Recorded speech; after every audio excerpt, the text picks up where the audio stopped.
Explica'm un conte.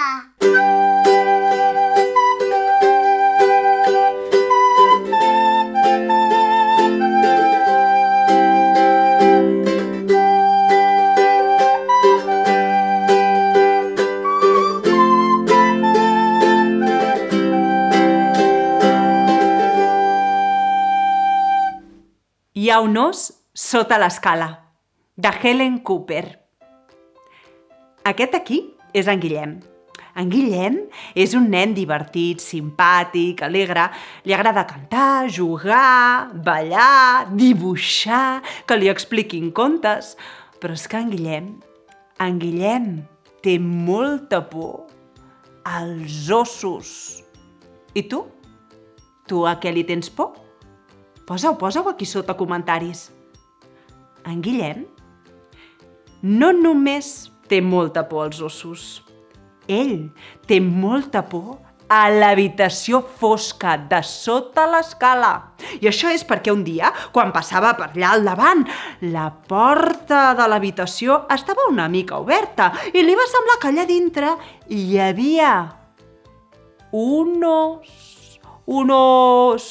gros, pelut i famolenc. Així que en Guillem ràpidament va tancar aquella porta. Zas! Pam! Pataplam! Però és que des d'aquell moment en Guillem no para de pensar en aquell os. Sí, s'imagina que aquell os diu: Nyam! Quina gana que tinc! Em menjaria nyas!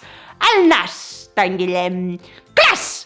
L'orella d'en Guillem. Nya! Les mans d'en Guillem. Nyam!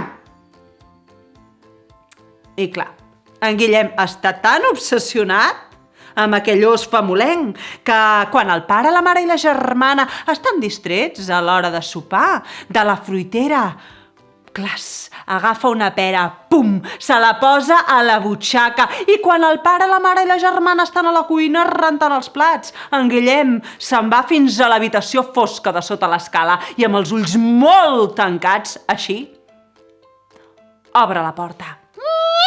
Agafa la pera i llença la pera, clas, i tanca la porta de cop. Zas! Pam! Pataplam!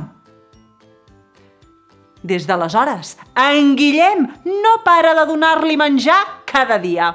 Sempre igual, amb els ulls tancats, obre la porta, nyic, llença el menjar, clas, i tanca la porta de cop. Zas! Pam! Pataplam! Però en Guillem no necessita tenir els ulls oberts. En Guillem sap perfectament com és aquell os. Fins i tot en fa retrats.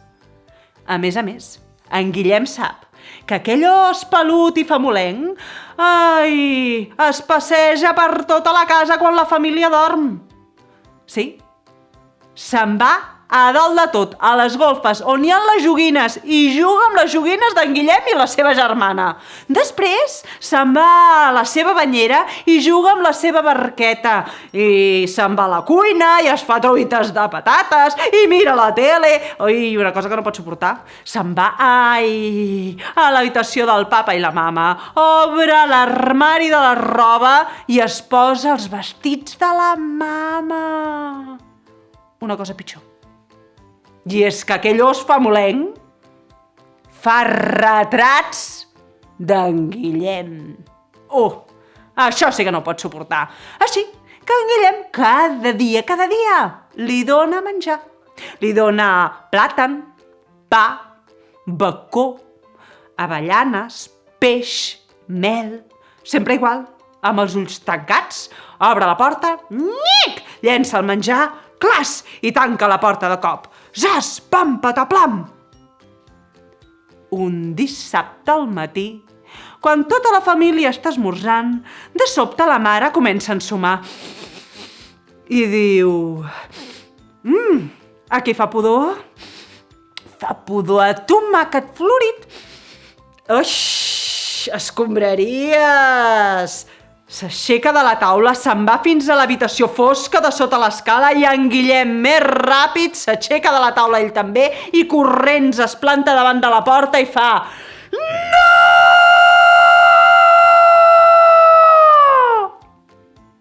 Però Però, Guillem, què et passa? Diu la mare. Aleshores, la mare s'asseu a l'escala i fa que en Guillem s'assegui a la seva falda. I en Guillem, com pot, li explica que no la deixa entrar perquè allà dintre, a l'habitació fosca de sota l'escala, hi viu un os gros, pelut, famolenc, que es vol menjar el seu nas, la seva orella, les seves mans, i que, a més, es passeja per la casa quan és de nit i que cada dia li dona menjar I parlant, en Guillem i la seva mare arriben a una conclusió.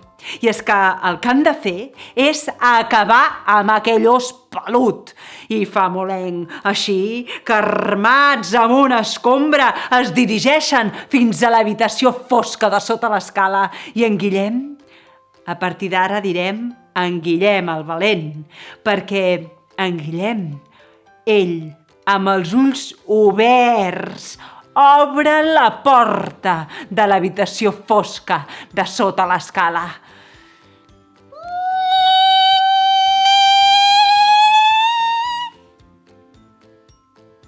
I allà dintre hi ha una butaca trencada, una alfombra peluda, objectes vells i menjar podrit i florit per tot arreu. Però dos?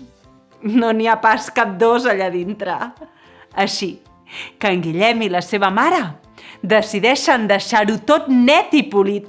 I quan ho han deixat tot net com una patena, la mare li diu: «Vinga, va, Guillem, corre, posa't la jaqueta i les sabates, que anirem a fer-te un regal». I sí, en Guillem es posa la seva jaqueta preferida, les seves sabates preferides, i surten a comprar. I se'n van a aquella tenda. Oh, i aquella tenda de joguines tan bonica que li agrada tant a en Guillem. I allà la mama li compra, per ser tan valent, un os de peluix, amb una cara bufona. Des d'aleshores, en Guillem cada nit dorm amb aquell os. Però és que des d'aleshores, en Guillem mai més ha tingut por a l'habitació fosca de sota l'escala. I és que des d'aleshores, en Guillem mai més ha tingut por als ossos. I conte contat, aquest conte s'ha acabat. Si t'ha agradat, subscriu-te al meu canal. Gràcies!